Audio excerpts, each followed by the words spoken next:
Our mission is to inspire, educate, and motivate young people across the Caribbean. This is the Vision Seekers podcast, where views collide, founded by Amanda Webley and Shawala Richards during the COVID-19 pandemic. But VSP is more than two. We are a team dedicated to seeking out and presenting solutions to the problems that matter to you through open and honest conversations. Stay tuned. Hello, Ariel Simmons here. This podcast will be part 2 of the Vision Seekers podcast, NFTs and Metaverse episode. Enjoy! But when it comes to ownership, do you think that people can start owning portions of the internet? Because we know that the internet is a digital thing. If we think about it, it's free. We know that the internet was always free, so we can consider it as a public good, free for everyone to use. But now with NFTs and the potential of owning a part of a digital commodity, do you think definitely that the internet can become privatized? And if that is the case, wouldn't it change the whole function and definition of the internet? That is a wonderful question. That is a great question and a great segue. This is going to actually work right into your question. So we're just going to flow right into it. So to answer your question, can people own portions of the internet? Well, not only can we, people already do. Many people are just now coming into the consciousness of this. They don't really understand that this is happening now. We're living through it right now, right? A lot of people are in a bubble, but there's a lot of distractions in this world, right? I think it was Socrates 2,000 years ago, that famous Greek philosopher was quoted as saying, there's so much distraction in the world. And this was 2,000 years ago. And he was distracted before the internet, before all this stuff we have now. He was saying the world is so distracting back then, right? So they don't have time to really focus and key in on the innovation of humans and how we're like the technology. There's a reason why, and this is a whole psychological piece to it. Human beings are developing socially much more slowly than our technology is. For example, we all have smartphones in our pockets, right? Essentially computers in our pockets at our fingers' reach, right?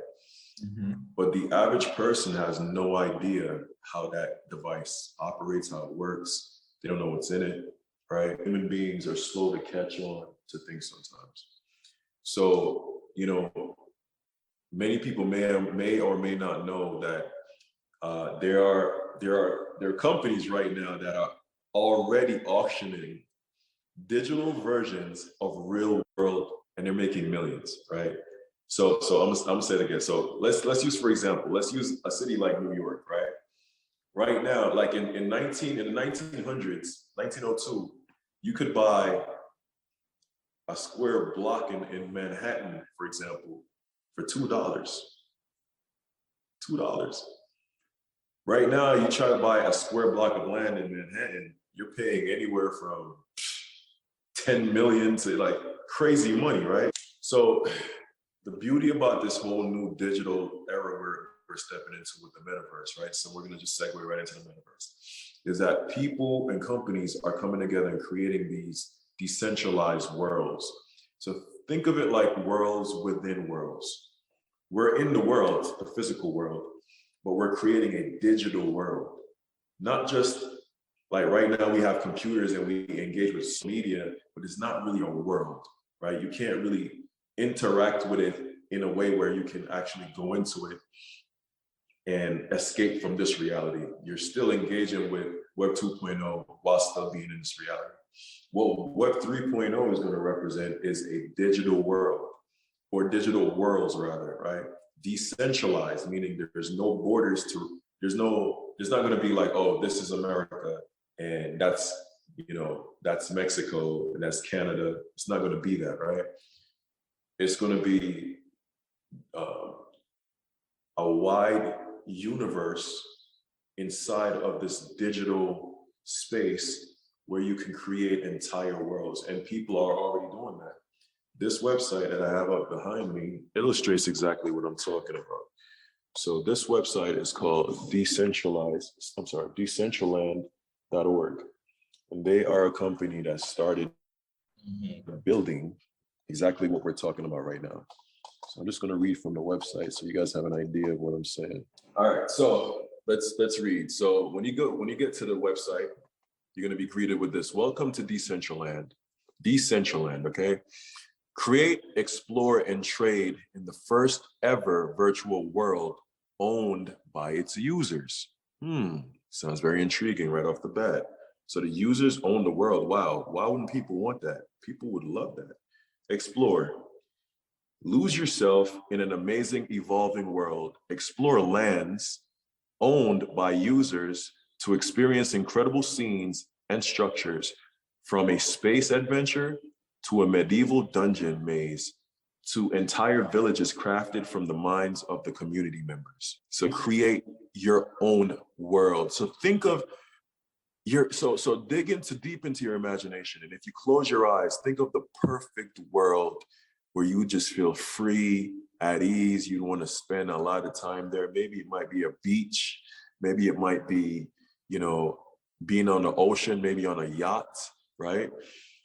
Think of anything your imagination can conceive, and now apply it to this technology.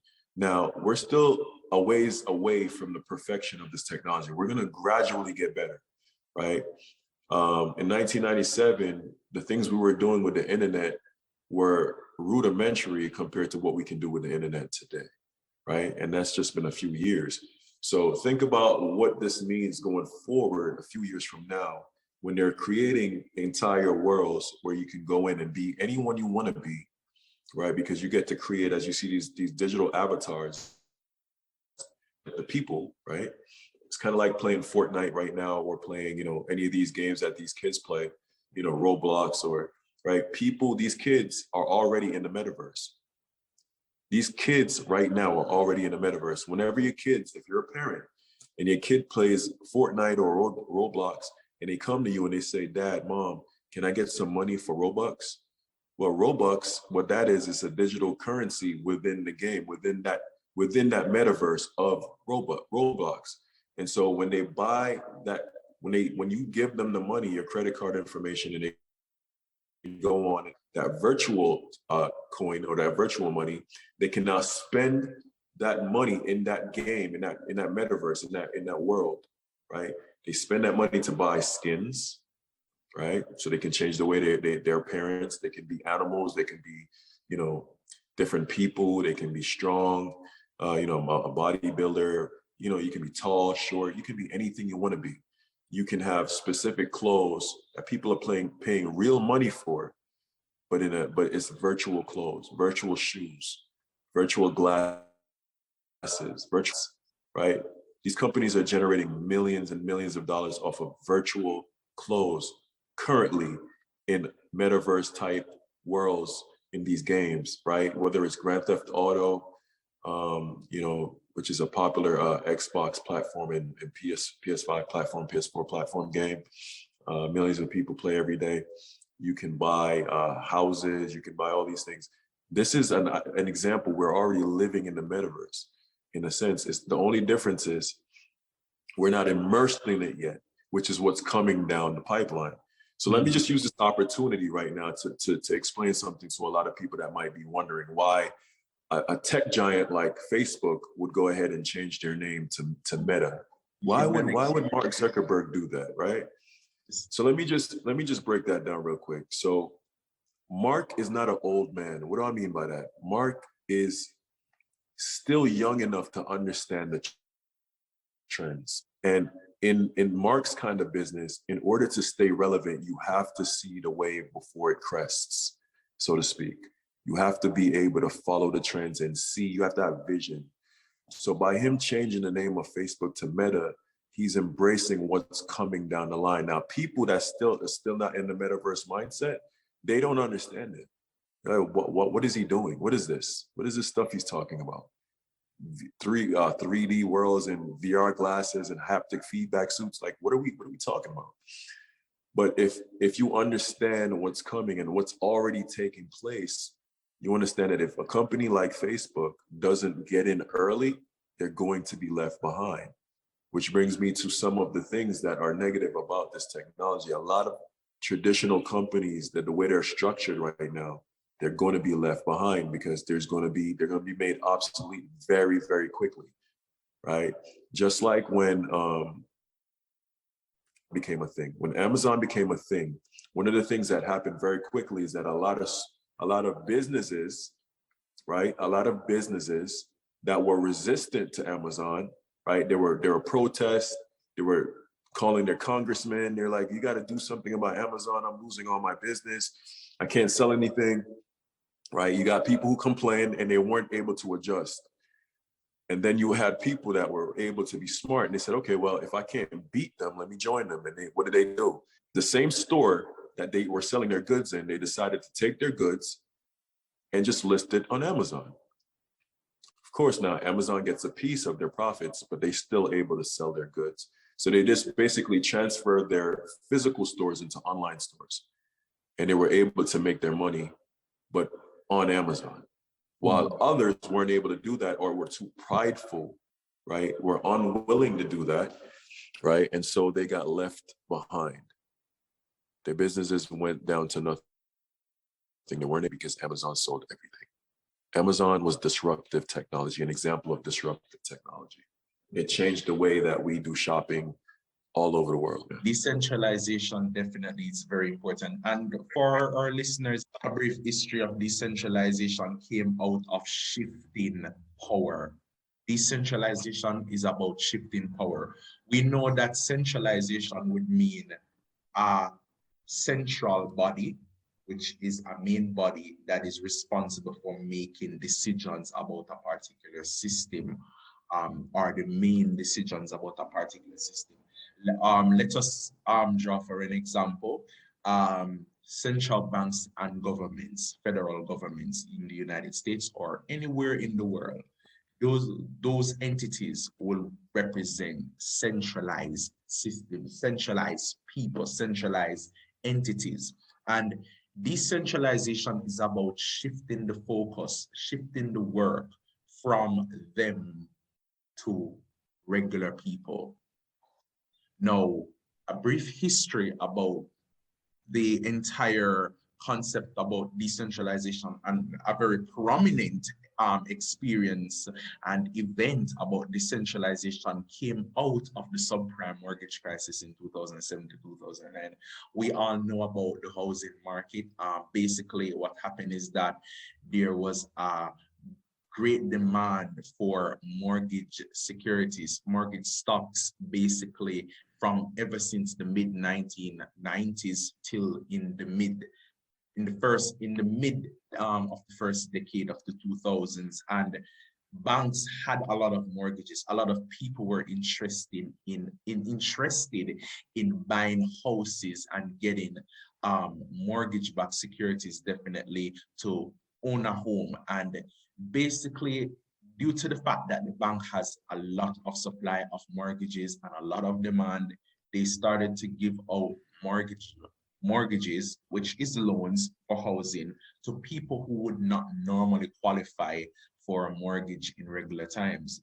So that was known as subprime mortgages, basically. And what happened after that is that the housing market eventually crashed. And those who would not normally qualify for a mortgage in regular times, due to the fact that the bank gave out those mortgages, basically resulted in the crash of the mortgage market, as well as crash in banks and economies worldwide. Now we have an entity who is known as Satoshi Nakamoto. Basically, he is the first person to implement Bitcoin on a public level, basically, as well as that entity, Satoshi, is the inventor of Bitcoin. And he thought and believed in decentralization, which comes full circle to our discussion that we're having today between Luke and I in terms about decentralization and how Satoshi thought that it was necessary for people, regular people like you and me, to not rely on central banks and governments, which, personally speaking, I would say it's good. we have our central banks and we have our governments, and we know that there are smart people and we elect them, and we elect them to be in certain places. People believe in them, and hence why they're there.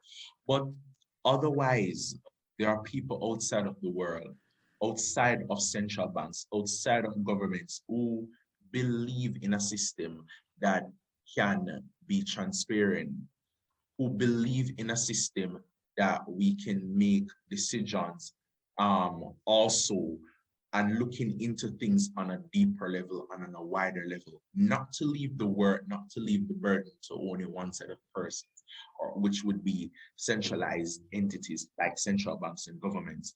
Satoshi implemented blockchain technology, and with blockchain technology, persons could now think about ways of how to, become part of a system, to make decisions, to look at transaction, accounting ledgers and reports, being the loops of a decision as to how money is mobilized throughout economies and everything. And it's very important. And it's something that we need to look into, because it will become the norm of things in the future.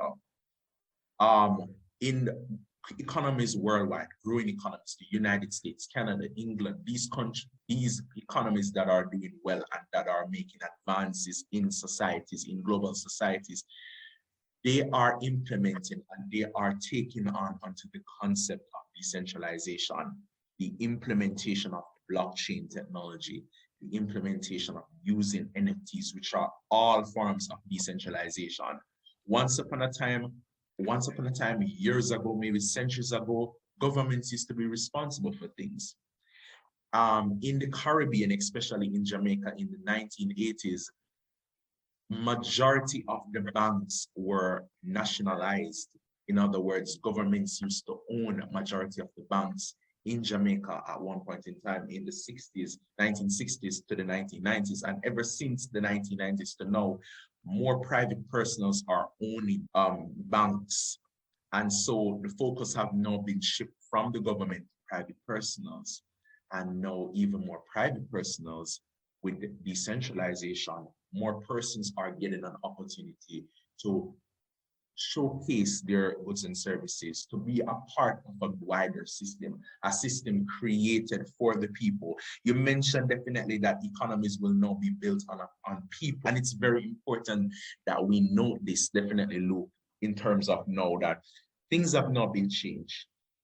Majority of persons now are given the opportunities to make decisions and to be a part of the system. And it's something that we as Caribbean citizens need to take into consideration. It is very important. You mentioned a point, not to stray, well, I'm gonna stray definitely to move on to the next point, where you mentioned something that I would like to you to touch on. Interesting part about the metaverse and owning lands. Could you tell me more about that? How, in terms of how maybe us as Caribbean citizens, how can we become a part of this metaverse? Is there something more? Why should people learn and invest more attention into what it has to offer? Okay, so to kind of start answering that question, I would say, embracing the internet, embracing computers would give us a better foothold as Caribbean people with competing or keeping up with the rest of the world, right? The modern world. So technology is relevant to Caribbean people because it's a worldwide technology. It's something that seeks, as you explained so eloquently, it seeks to do away with borders, but in a digital sense, right? We can do business in a virtual space where there's no violations of, you're coming over here to do this, there's a fee, you got to get permission from this person. It's a truly pure, organic way for human beings to be able to business in a virtual space, no matter where on the planet, or in the future off the planet, right? That's a whole other conversation, but you may be, right? I think it's a beautiful thing for people to sit and kind of like look ahead, right? I like to think, sometimes I think back on like people that lived in like, you know, the 1800s. Could a person like the average Joe in the 1800s, could they fathom, right, a computer? Could they fathom a car, not just a car, but a vehicle, right? Let's say, because back then they had horse and carriages, right? But could they think of one day maybe a carriage that would come and pick them up and not have a driver, not have a horse? You get what I'm saying? So we're living in a very interesting time where people are learning that you have to kind of like really think how far this thing is going to go. We are living in an exciting time. We're living in an exciting time that humanity is going through a shift, right? And whether you're on board or not is irrelevant, right? It's irrelevant. It's happening. It's not going to happen. It's already happening. As I have showed before, these things are taking place in real time as we speak. So the question just becomes to me, I mean, philosophical standpoint, you know, what do you want to do? You know, human beings, if we're lucky, we get, 100 years? You know, if you want to live to be that old. If you're lucky nowadays, you know, with everything that we're exposed to, you know, people are living, you know, to be, you know, maybe 80s, 70s, 80s. It's very rare that somebody lives to be 100. We have a finite amount of time to make our mark in the world, right?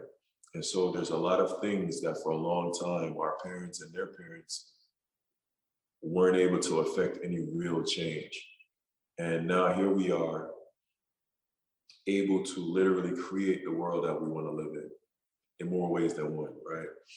We can use the digital space to affect a real world change in our world through projects that crypto coins are tied to.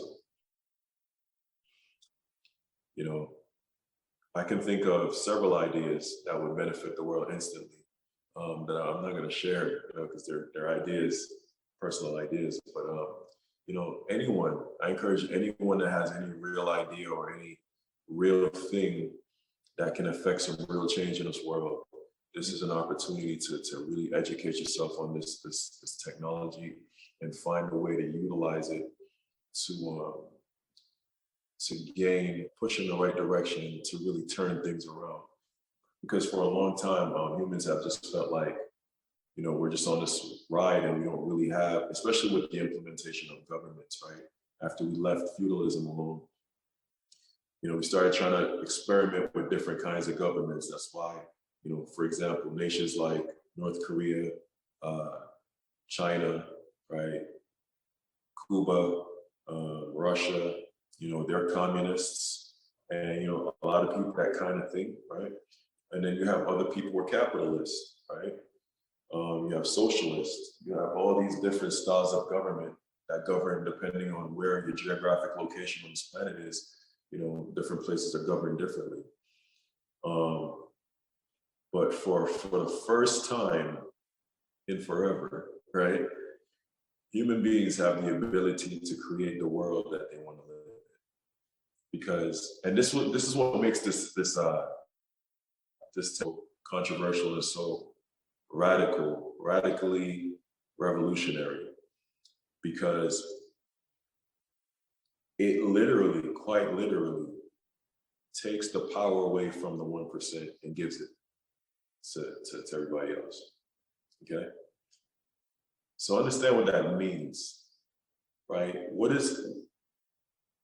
I guess my question would be, and I ask myself this question all the time, as being a visionary, people that are currently and have been in control of different aspects of our world, are they going to quietly retreat into the night and just accept things for where they're going? Or are they going to try to figure out a way to slow this process down, slow this technology down, put roadblocks so they can keep power, and so we can continue going down this rabbit hole of destruction through economics, which we're currently, as far as I'm concerned, it's countdown to World War III, right? And that's a whole nother conversation, but it really ties in, it all ties in. And that's why these kind of conversations are needs to be organic, because there's so many aspects when you're talking about finances, right? Nations go to war over this type of stuff, right? People within nations will go to war civilly amongst themselves over technology like this. It's so disruptive. It's so disruptive, right? It threatens the power structure as we have known it for so long. You know, when you have people making decisions and making their own decisions and doing it fairly and equitably, you know, where they can't come in and just, scam people out of their money. For example, let's talk about central banks, because you brought it up. So the central banking system has abused, and, I'm sure you're aware, right, has taken advantage of so many people all around the world, so many nations all around the world. Mhm. Right? The system itself is built in such a way where, certain people stand to benefit very, very highly off of other people's efforts, right? Other people, because it's all about energy. You create this mechanism that benefits you more than it benefits the people involved. You get them to blindly just follow it, kind of like the mouse in the maze, right? It's kind of like just moving through your creation. And now the mice are stopping and going, wait, why are we doing this? Why are we going through this maze? Let's figure out a different way, right? And they're building their own pathways, right? And so use that analogy to say that people are waking up, that governments usually tend not to have our best interests at heart. It's a sad reality, but it's the nature of that type of system. And I'm not saying one system is better than another. I'm not proposing to sit here today and say I have the answers and I only have opinions like everyone else. But what I do know is that the way that most of the world is operating, it's only a matter of time until it comes to a head, right? With the right, especially here in America, in inflation, right? America is quite literally becoming a third world country. Quite literally, right? Because we don't produce anything here in America anymore. We import all our goods.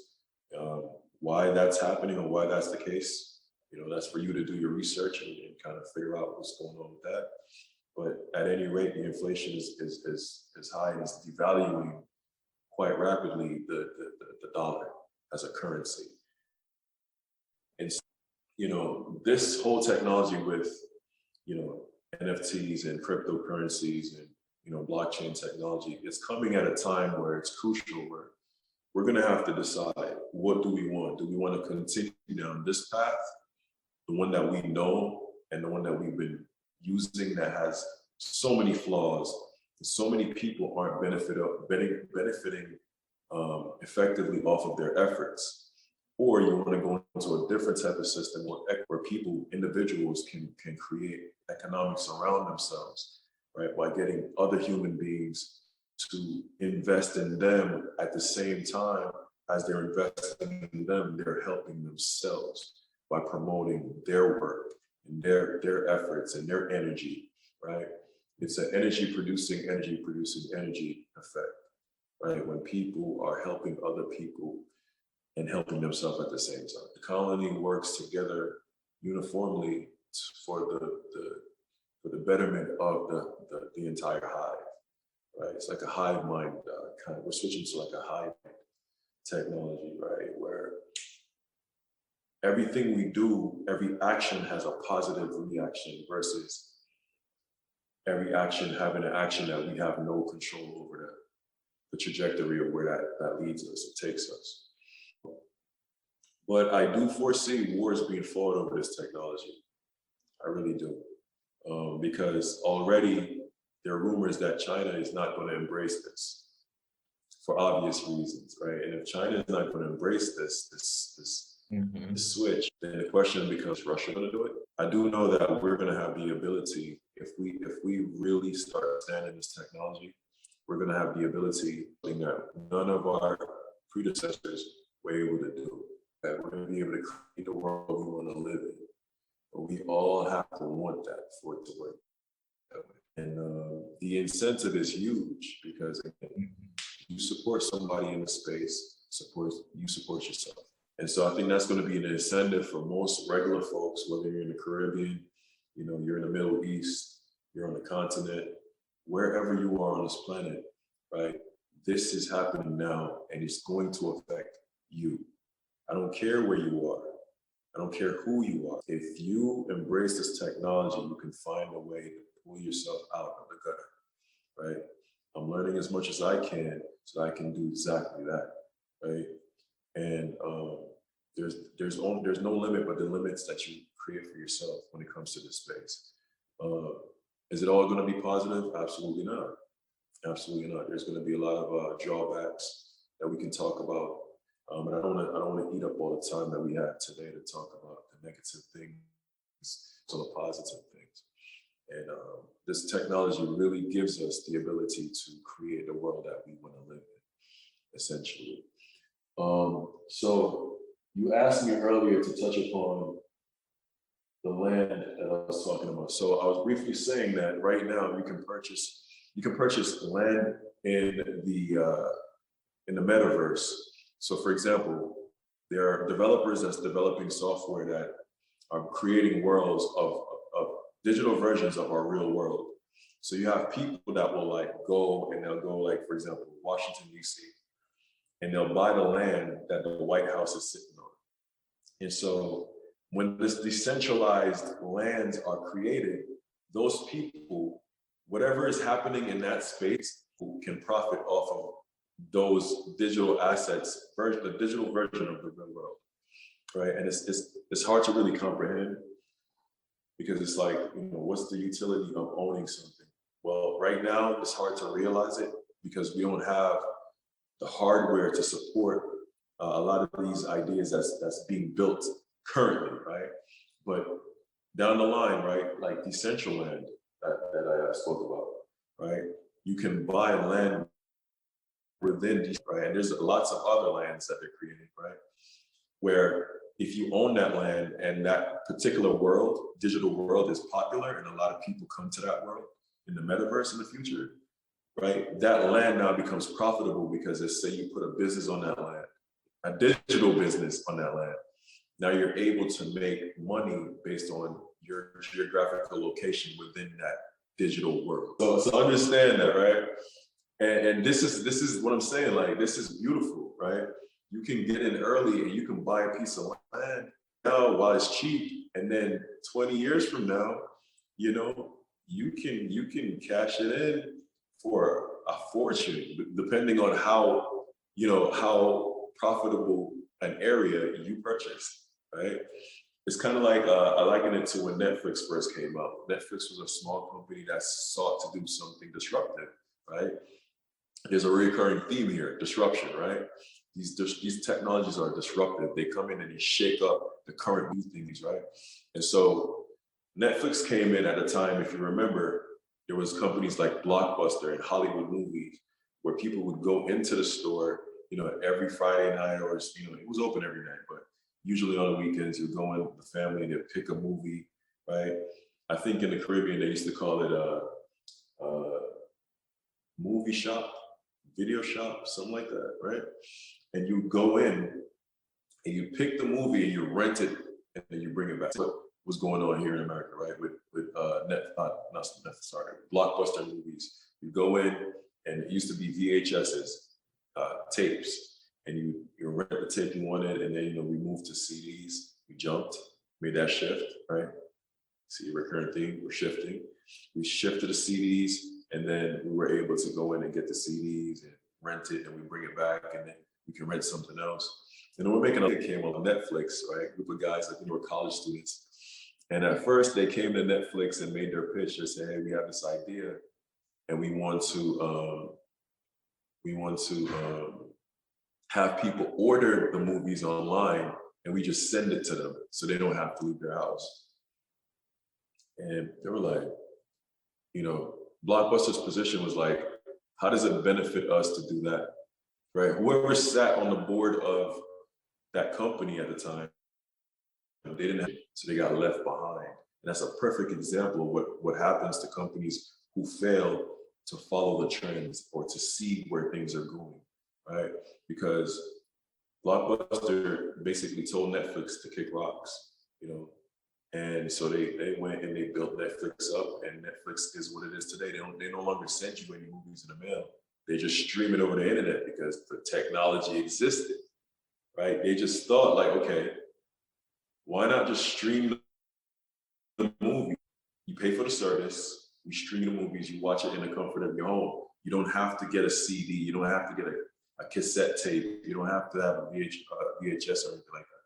You can just stream the movies, right? A few years ago, that was a foreign concept, but now it's the norm, right? Every night we turn on our Netflix and we watch our shows and so on and so forth. It's normal now. A few years ago, it wasn't normal, right? It was new. And that's why Netflix is so successful. And a lot of investors, hedge fund guys, right? Wall Street guys, a lot of people were able to see where Netflix was going and invest in Netflix early. And they made a lot of money, right? You know, similar companies, people got in on early. Amazon, another one. If you got in on Amazon early when the stocks were cheap, you made a significant amount of money. Amazon, Netflix, and another big one. I can't think of it right now. But the point still remains. You know, the secret to this is just following the trends. If you are an individual, you just have to follow the trends and figure out how you can fit your plan, your business plan, whatever your passion is, right? Because I like to tell people to follow their passions. Some people follow their money, some people follow their passions. It depends on who you are. But you can make your passion profitable. Make your passion profitable, right? I said, right? Find a way to make your passion profitable. For example, my passion is training and teaching people confidence through self-defense. Not only self-defense, but just using your mind to envision different ways of doing things. And so I found a way through my company, Live Strong or Die, right, to do just that, right? I have clients that I life coach, and I also have clients that I physically coach, both in fitness and in defense, right? And so you got to find a way. You owe it to yourself as an individual, wherever you are in the Caribbean, if you're in Europe, I don't care, right? You find a way to take the things that you care about and you find a way to make it profitable, right? Because you're going to be much, in my opinion, happier following your goals than it is to try to fit into something you're not passionate about. So if you're already passionate about something, whether it's, I don't care what it is, find a way to use this technology, this internet, right? This Web 3.0 that's coming down the pipeline. Find a way to profit off what you do. Because one of the things, I'll say this here, this is one idea I will share with you, the viewers of this podcast. So once you understand how much abundance there is, sometimes you can talk about certain ideas and not have to worry about it because nobody else has what you have, right? So I'll share this idea with you. So I'm a physical trainer, right?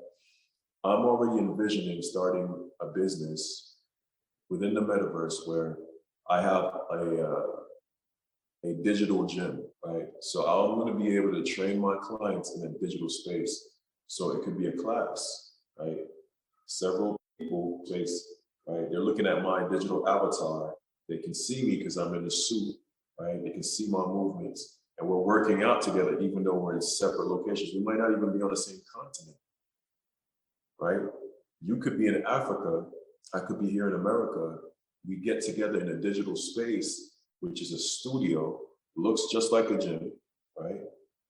And we're working out together as a class, right? Now you can apply that mentality to just anything, right? If you're a guy that's very good with computers and you want to teach a course on how to do web design or how to create a website, how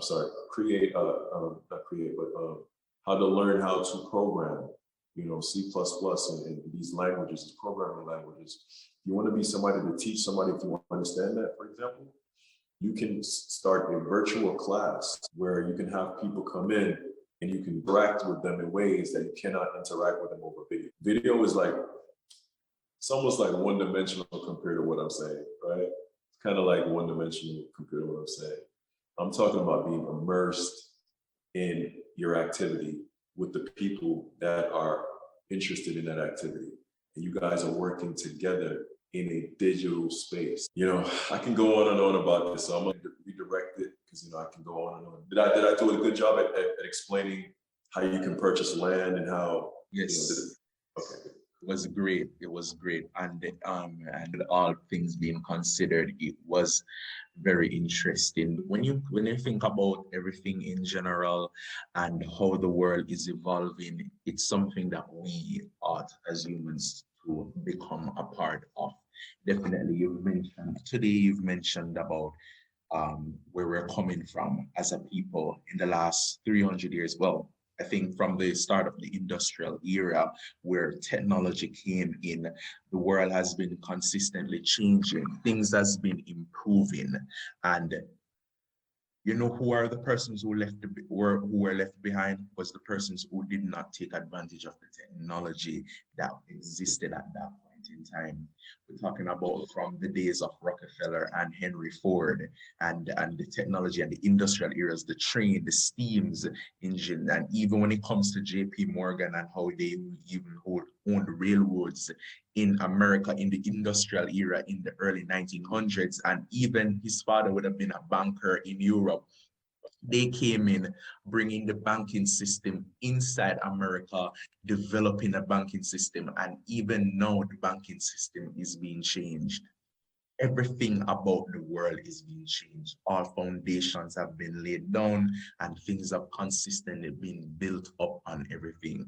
We know about the internet. We know that the internet went public in the year of 1993 with Netscape and everything like that. And even now, the very internet that we knew then has, if we are comparing the internet now with then, two different things. And now with the metaverse and now with the NFTs, it's a completely new thing. And it is something definitely that we as humans need to take advantage of. We as a Caribbean people, we are small island developing states. Some of us developing countries. Some of us, we are competing with the rest of the world. And, you know, I'm going to be very honest and plain. We're behind in most of the things. And it's not not a bad thing, personally, because there is room for improvement. There is lessons to learn from developed countries and what they're doing and how to take advantage to fully immerse ourselves in the global markets and the global scheme and systems of things. And it is now high time for everyone to look at what is going on in the general space of the world, to take lessons from it and learn to adapt it as a norm, because it is going to be the very way of how to go forward. We do not want to be on back burner at the other and on the end of the day, behind in majority of the things while everybody is evolving. Soon and very soon, ways of how we make money today will not be ways of how to make money in the future. Jobs will become obsolete. New jobs will come into place. And with new jobs, new skills, and with new skills, new knowledge, and those who have pre-existing knowledge will advance further than those who are learning about it when they realize that it is there in front of them, even though it's already here. So definitely for our viewers, today has been a very good and fruitful discussion. We have talked about NFTs, non-fungible tokens. We talk about the importance of non-fungible tokens. We touch base on the metaverse. We explain definitely about the metaverse and the importance of the metaverse, how it is and how it's more of an immersive technology, as the definition of the metaverse means is a hypothesized iteration of the internet, which should mean that now with metaverse, as Luke mentioned, it is now a way of how to connect with people on a different level. Once upon a time we used to maybe use videos, maybe now with the metaverse, we can actually learn to connect with people who we do not know on a different level. The world is changing. Technology is now advancing. Things are getting on a different level. The world is rapidly changing, as stated before, and really and truly now, with the entirety of cryptocurrencies, with decentralization and with everything coming to play with these new technologies, we as humans need to take lessons and to adapt. It's important. If I can interject, this is very important to state before I forget. So right now, right, we're dealing with crypto, right? But we have to understand that investing in the so let me say this real quick. So when people think about money and economics, right, they take that money that they earn and they put it in a bank where they get a small amount of interest on it each year, right? And then you understand, if you understand economics, you understand that, for example, let's just use $100,000. In 1991, $100,000 US could do a whole lot more than $100,000 US can do in 2021, right?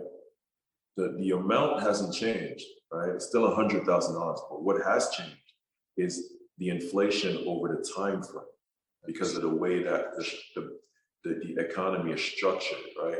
Prices are going up because more money is being printed and being put into circulation. And so the prices of everything up, right? Mm-hmm. And if you go more in depth with that, but I'm just trying to do a basic surface level so I can get to a point. So if you understand that, you understand that there's no security in putting your money in a bank, right?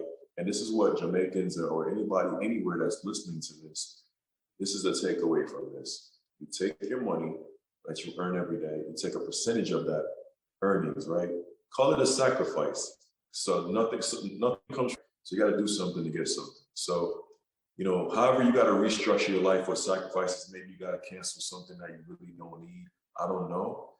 Figure it out. But you sacrifice in your budget whatever you can, and you have a particular amount of your money that you earn from your labor, energy, from your own physical human energy. The money you earn after you pay your taxes and so on and so forth, you take some of that money and you invest it into a company like a cryptocurrency that you believe in. And then you can either be a short-term investor, meaning you're just in it for profit, short-term profits. So let's say you invest $2,000 and the coin goes up and you make $10,000. You take profits, right? And you just keep letting that money sit and you keep doing it. You invest in different coins, right? You can do it like that. Right now in Jamaica, anywhere you are, you can start doing that. You don't have to buy a lot of cryptocurrency. The exchange rate from the JA, the Jamaican dollar in order to convert it and then buy that currency that you want in the amount that you want, right? It doesn't matter if you get in early and you keep buying into a particular coin or several particular coins, for example, you invest that money, you're buying into it, right? When that goes up, if you're a short-term investor, you take profits and you just keep reinvesting. Over time, you start to make money and you'll just, it's anybody's guess where that's going to go. Right? Another way to do it is invest in companies that are going to be actual companies, right? But you don't want to invest in just any company as in stocks, right?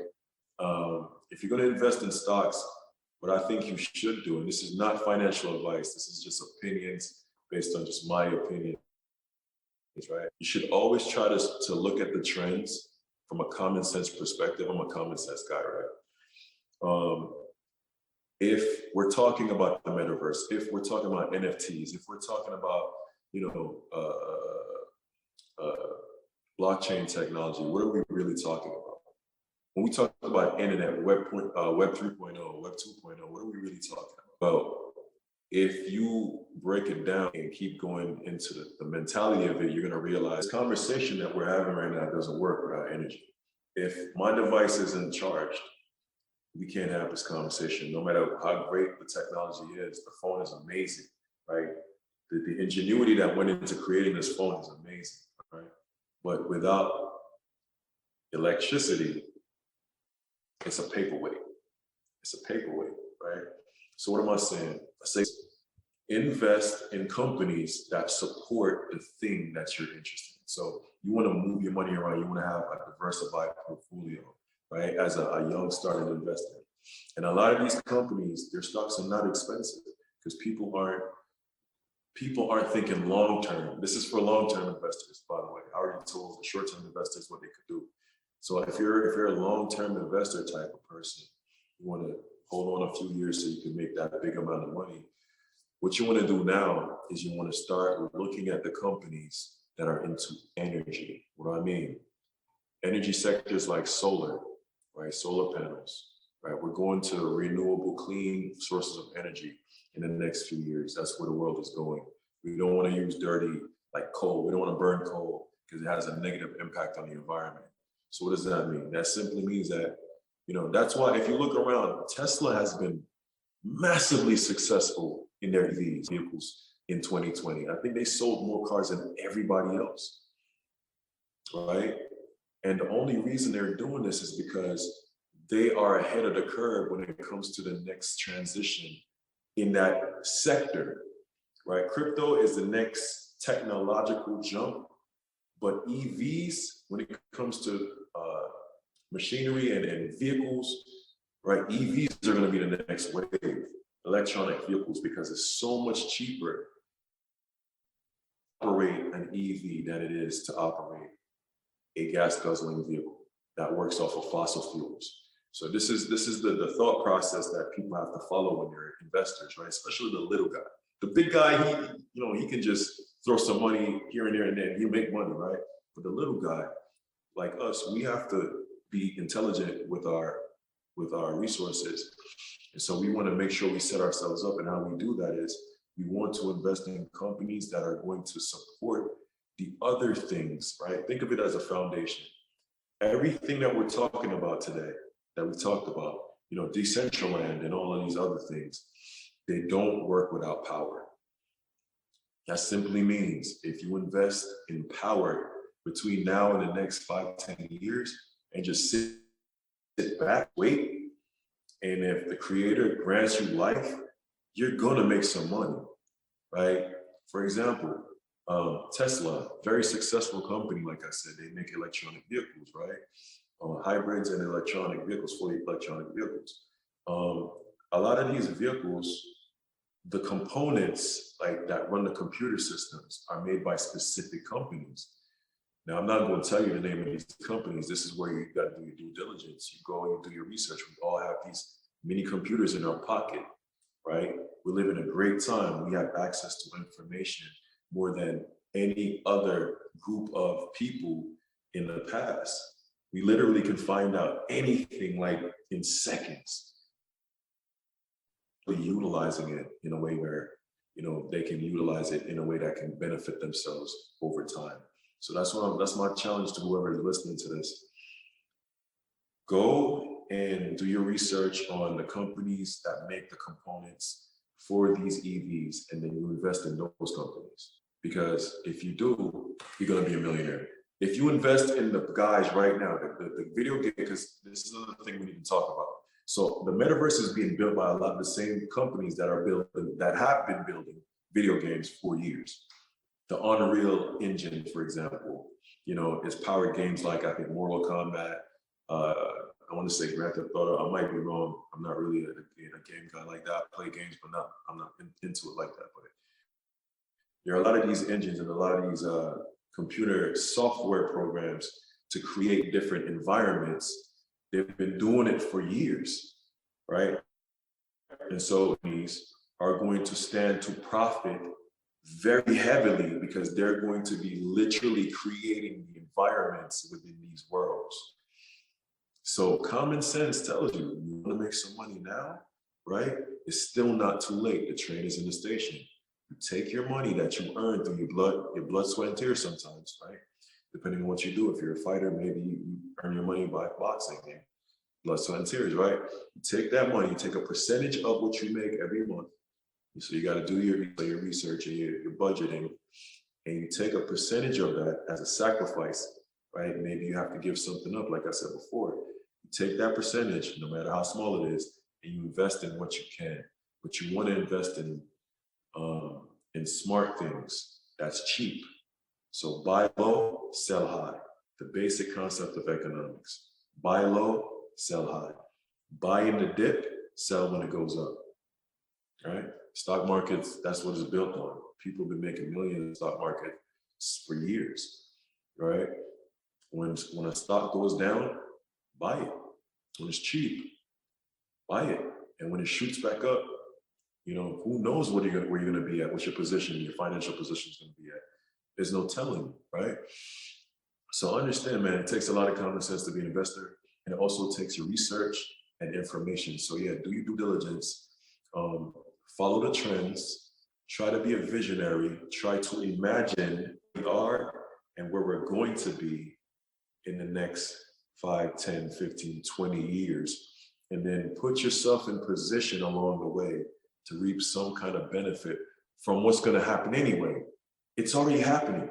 You just got to find your spot in it. And once you find your spot in it, if you're a long-term investor, just sit back and just wait. And you want to have multiple positions in different things, right? You want to be in stocks. So supporting actual companies like the companies we talked about, that's supporting this metaverse jump from Web 2.0 to 3.0. You want to support these companies. Facebook wouldn't be a bad idea.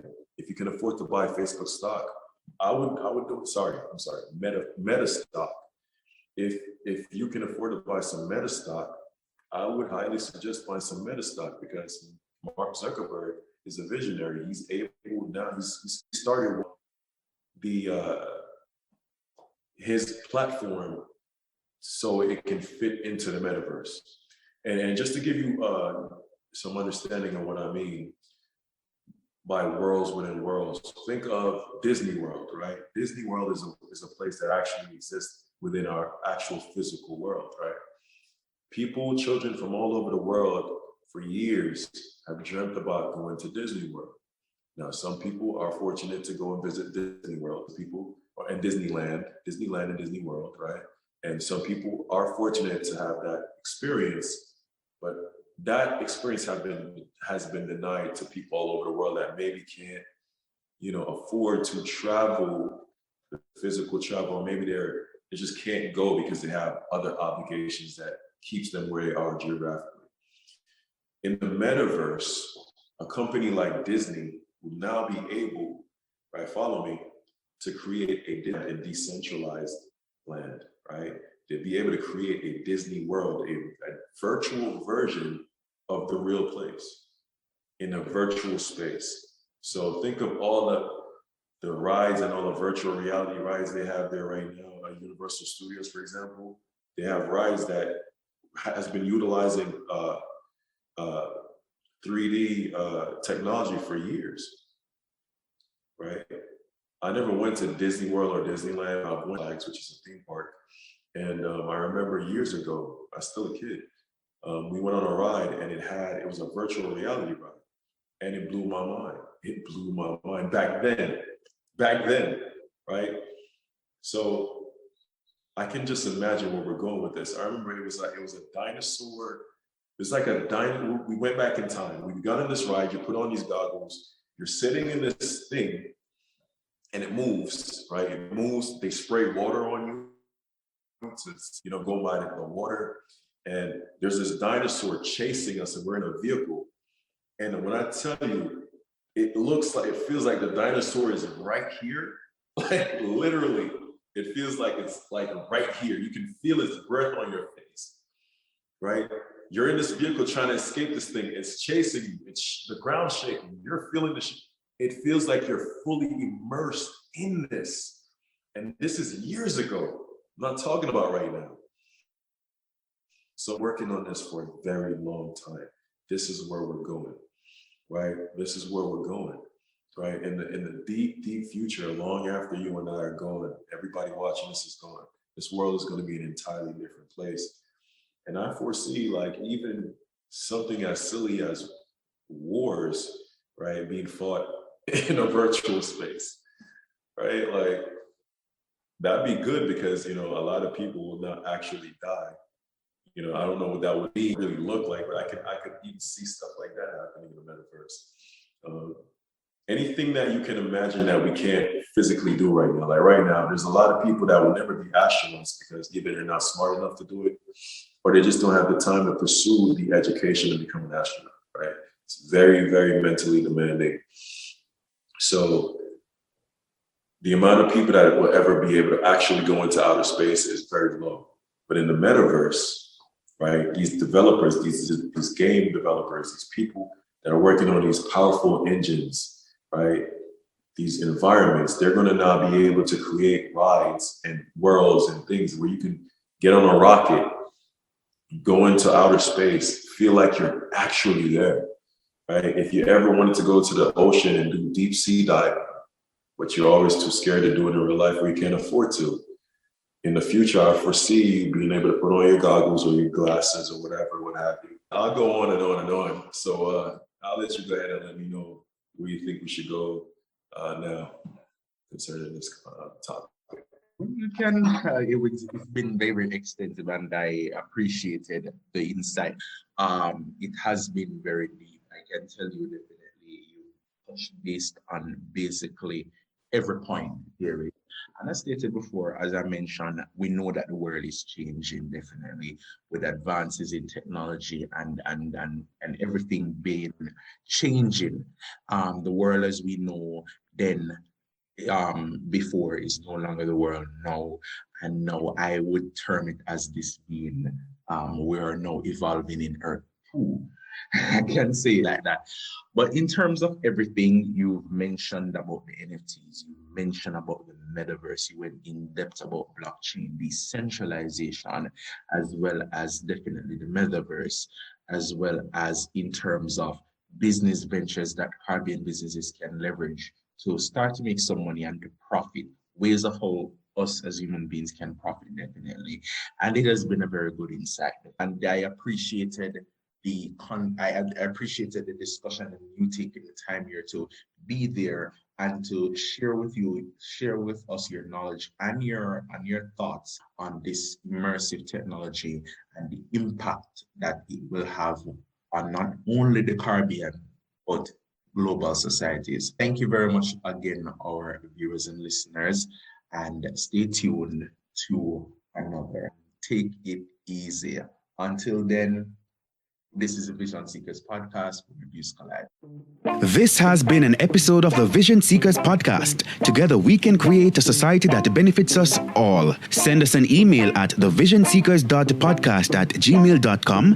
Find us on YouTube and Instagram at The Vision Seekers Podcast. And follow us on Twitter at Vision Seekers JA. We look forward to hearing from you.